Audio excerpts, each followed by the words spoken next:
Rtd channel. Here are the top stories. Djibouti African Union. The head of state regained the capital in the afternoon after having attended to the African Union summit.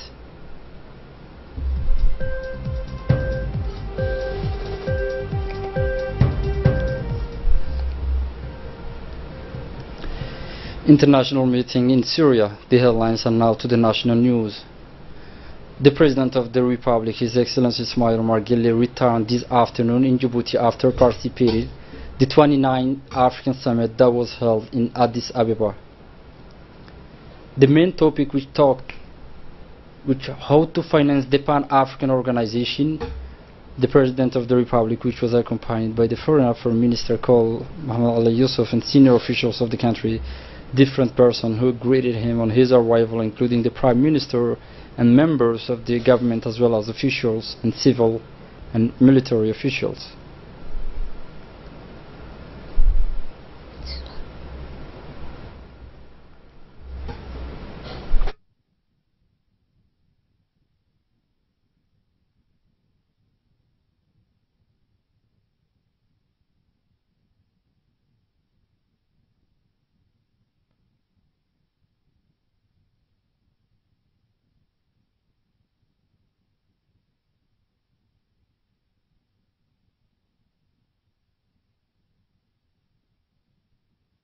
The second Summit Ordinary Annual of African Union was continued in Addis Ababa.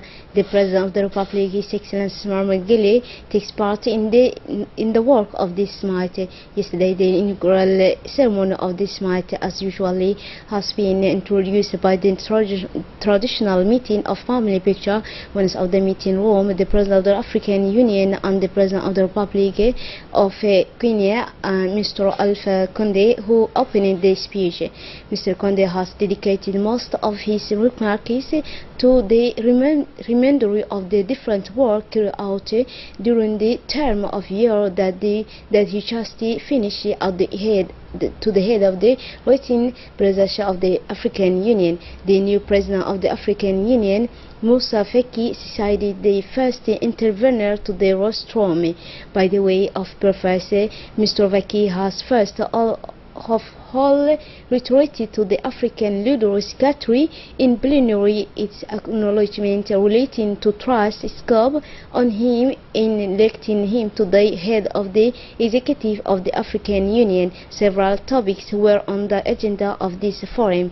The need created the condition for greater convention for African youth in the continent was one of the topics which discussed in the agenda of this summit.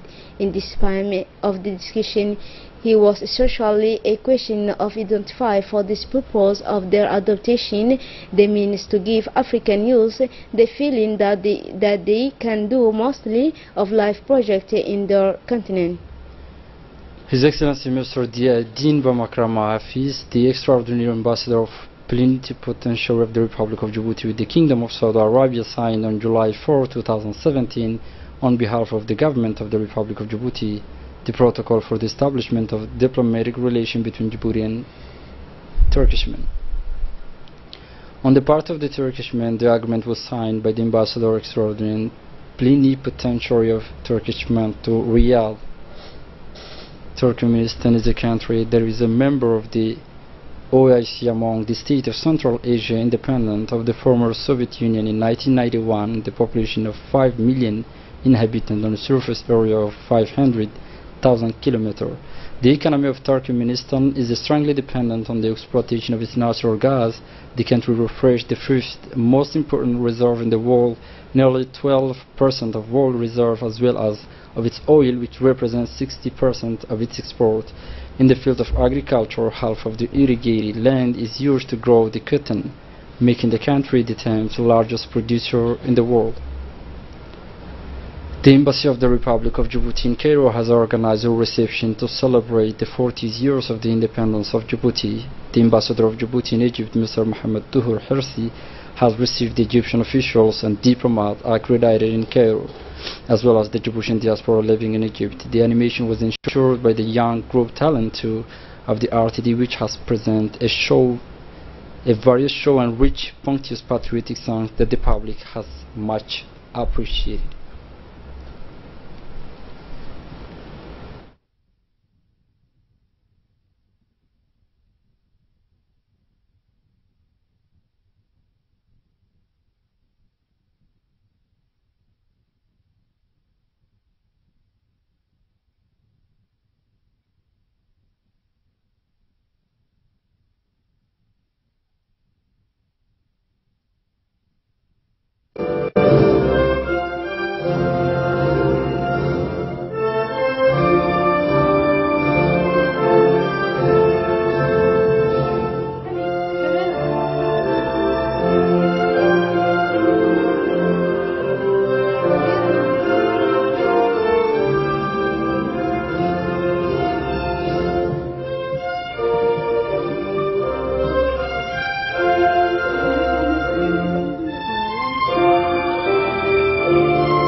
The 4th anniversary of our independence, the ambassador of the Republic of Djibouti in Sudan, Ahmed Ali Pare, has organized a reception in the Hotel Rotana, Khartoum.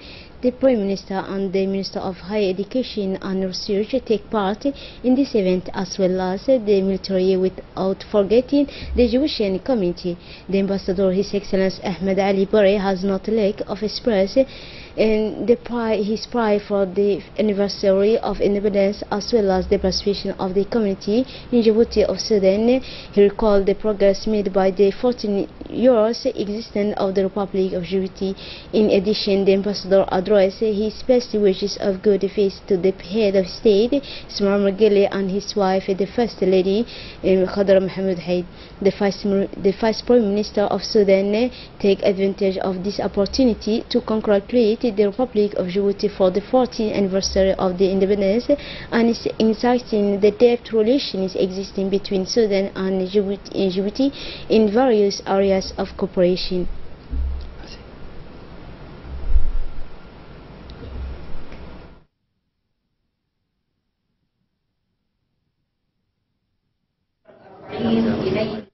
As regards the pilgrims to Mecca for the Department of Muslim Affairs of Culture and Goddess, and communicate that the following the draw the inscription for the pilgrim of the years 2017 and will be on the District 2, Tuesday 7 in July 2017, in the District 3, Sunday 9/7 2017, District 4, Monday 10 July 2017, District 5, Tuesday 11 July 2017. For the region of the domestic registration, Pilgrim 2017 will trade the 12 in Orta, the 30 in Obo, the 16 July in Tajora, the 17 in Alisibi, and finally the 11 and 18 in Dikil. On 20 July 2017 corresponds to the last day of registration, and anyone who is not registering do not register this period, his name shall be withdrawn from the list. Time to opening 8 o'clock, 30 past, closing time 1 o'clock p.m. It's red glare.